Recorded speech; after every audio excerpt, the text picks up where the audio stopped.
Pare down to the essence, but don't remove the poetry. Leonard Cohen. In a world that is riddled with high stress levels, fast-paced living, unrealistic pursuits of perfection, and a damaging affliction with materialistic wealth, there's an ancient Japanese way of life that can be just what we need right now to save us from our total demise. At the heart of Japanese philosophy and wisdom lies a concept called Wabi-Sabi, a term which denotes a commitment to the everyday, the melancholic, the somewhat broken and the imperfect.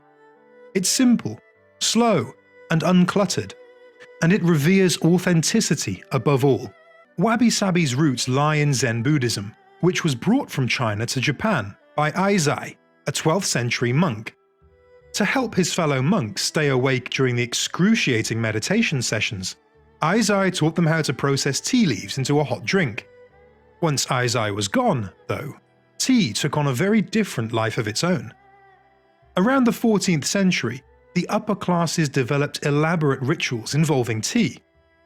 Tea practitioners proved their wealth and status through their collections of elegant Chinese-style tea utensils during 3-day weekenders where up to 100 cups of tea, food, and sake were served. Then along came Murata Shuko, an influential tea master who also happened to be a Zen monk. In a radical fashion departure, Shuko and his successor, Jo-Oh, began using understated, locally produced utensils during tea gatherings.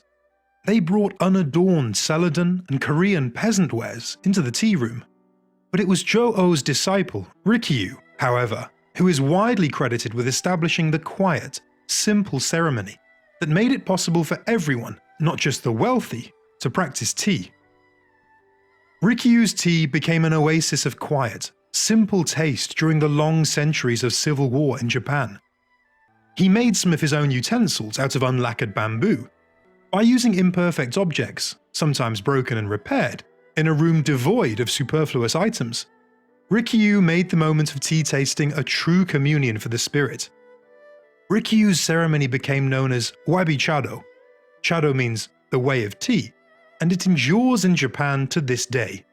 The phrase collects 2 kanji characters, which you might have guessed, wabi and sabi.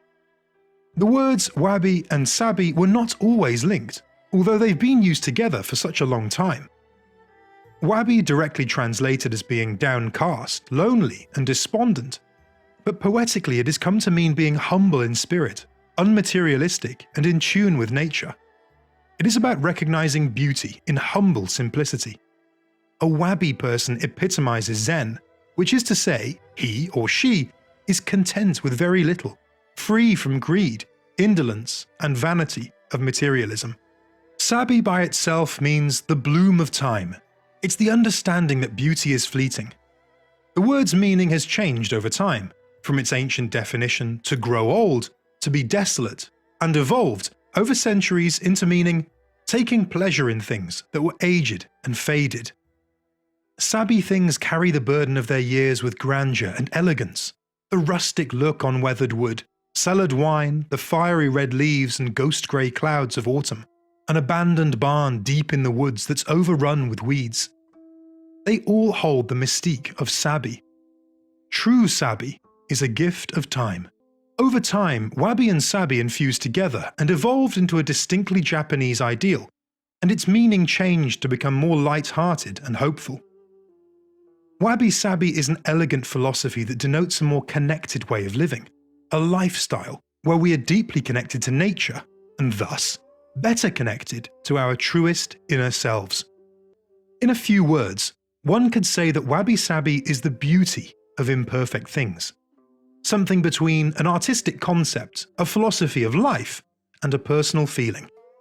Wabi-Sabi is about taking pleasure in the imperfect and celebrating things as they are. Today's world is one where events, achievements big and small, and adventures are on display.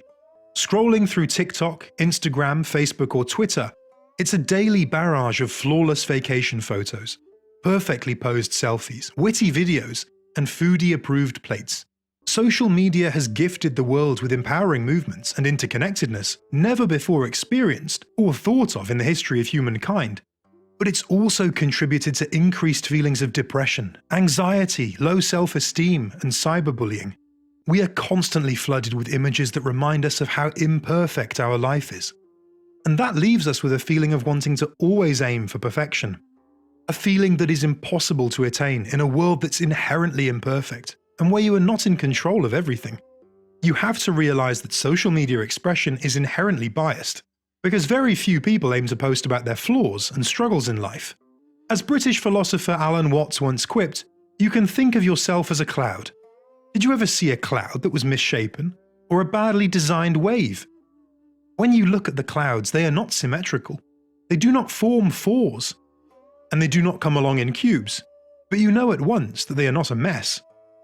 They are wiggly, but in a way orderly, although it is difficult for us to describe that kind of order. Now take a look at yourselves. You are all wiggly. We are just like clouds, rocks and stars. Look at the way the stars are arranged. Do you criticize the way the stars are arranged? Wabi-Sabi teaches us to practice gratitude and acceptance.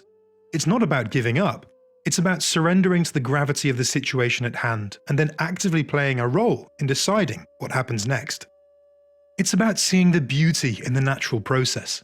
It's about aiming for progress rather than perfection. As Beth Kempton wrote in her book, Wabi-Sabi, A Japanese Wisdom for a Perfectly Imperfect Life, put simply, Wabi-Sabi gives you permission to be yourself. It encourages you to do your best, but not make yourself ill in pursuit of an unattainable goal of perfection. It gently motions you to relax, slow down, and enjoy your life. And it shows you that beauty can be found in the most unlikely of places, making every day a doorway to delight.